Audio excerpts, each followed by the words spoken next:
The illusion of choice, the complex characters and different arcs they go through, the self-doubt the characters instill into you throughout the story, the Easter eggs, the beauty of warping between different realities, the bond of a friend, the betrayal of that same friend, the callbacks, the visual storytelling, the collaborations, the different genres, the tiny details, the cinematic shots, and countless other things about this project.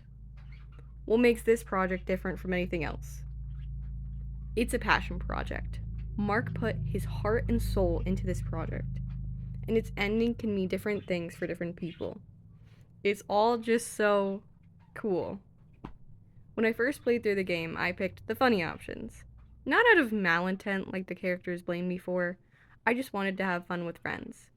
Even so, my intention was questioned throughout the story. I even questioned my own actions at some point. Lady seemed so confident about being able to fix things, if only she had the crystal and the portable temporal displacement device. So I questioned why I didn't just give it to her. Was I just messing with time for the fun of it?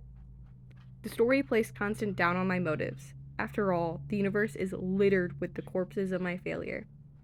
So many crew members dead, and all for what? So I could play with time? I doubted myself, and I doubted my motive. And everyone around me did too. So when the time finally came to make that final choice, I let go. I trusted Mark more than myself to fix the universe. But that very act caused the time to loop back, and I knew I failed. I didn't trust myself. I ignored warning signs. I was still stuck in that same time loop. I thought I was finally able to break away from my evil ways, that I had finally made the right choice and everything would be back to normal, but that didn't happen.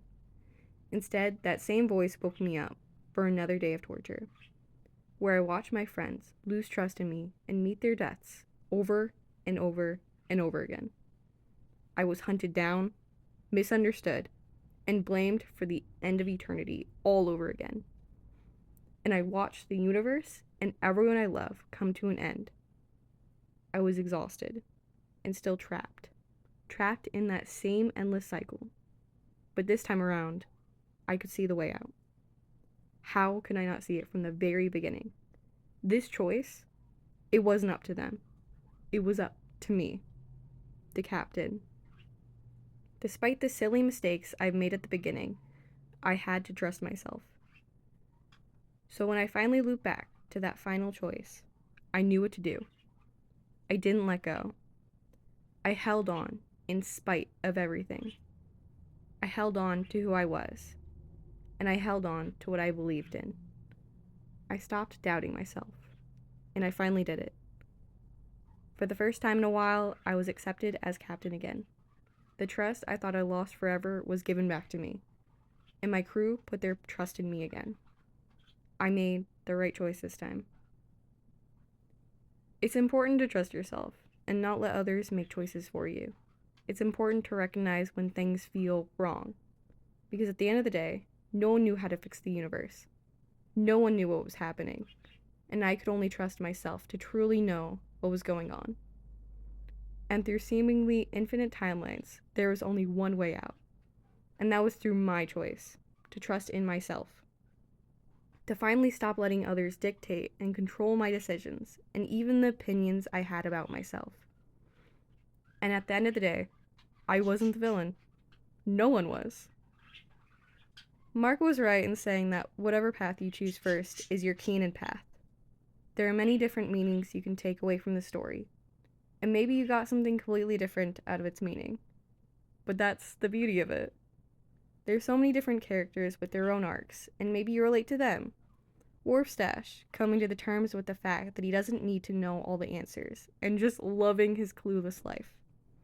Yancey, he signed up for parole because he finally realized that maybe, if he puts in the effort, despite all the bad he's done, maybe he's redeemable after all, and maybe there's a life out there for him, even if it does seem scary to step away from the life he's known. Engineer, coming to the realization that it was his own actions that caused the universal collapse, and choosing not to be weighed down by that. Lady, trying so desperately to fix the problems of the universe only to fail over and over again. It turns out she just needed to step back and place her trust in the ones around her. Stay on the water, man, dealing with the grief of his wife leaving him while trying to be a good dad. The narrator, learning that he has little control over the story despite the power he holds. Celsi, Bert, and Gunther, all learning that the person they grew to resent and lack trust in became the very person to save the universe. Miss Whitaker, always trying to steer us in the right direction and being a voice of reason while still giving us the choice. And me. When everyone turned their back on me, it was ultimately my decision that saved the universe. I battled with learning to trust myself even when no one else gave me reason to. And in the end, I made the right choice. In Space with Markiplier was such a masterpiece, and it definitely inspires me today to make my own projects. And I know how important that is to him. It's one of the main reasons he makes these projects in the first place. Thank you for being such an inspiration. Thank you for creating such a deep world and characters that I've grown to love, even if only on screen for a couple minutes. You have a skill of storytelling. It's no wonder that companies are scared of you, because you have something they don't. You have a deep passion for whatever you're creating, and you do your best with what you have. And that's something that is admirable and inspirational.